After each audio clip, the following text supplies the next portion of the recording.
C'est détendu et le sourire aux lèvres que Nathalie et Sébastien reviennent à l'hôpital couple-enfant avec leur petit Roméo.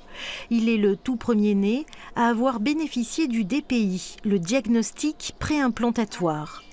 Nathalie et Sébastien ont eu il y a quelques années un premier enfant, Elena, atteinte de mucoviscidose.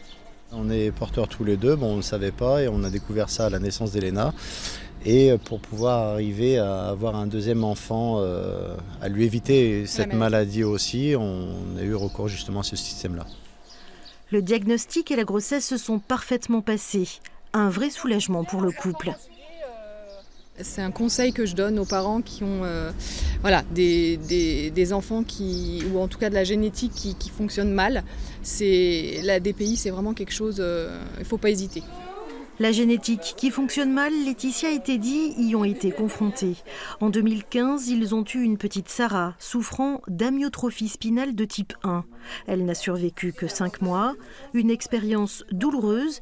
Ils ont donc eux aussi fait appel au professeur Ray.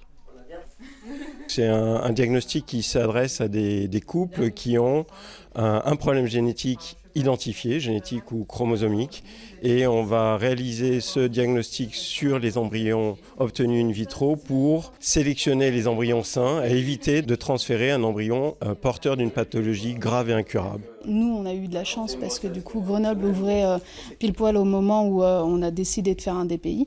Et après, ça a été, je trouve, assez rapide vu que toutes les étapes se sont enchaînées. Les couples sont pris en charge par une équipe pluridisciplinaire. Chaque DPI est un processus personnalisé.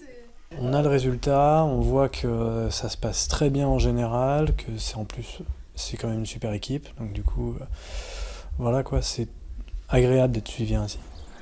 L'hôpital ambitionne de pratiquer plus de 200 DPI par an pour réduire les délais de prise en charge actuellement de 2 ans en France.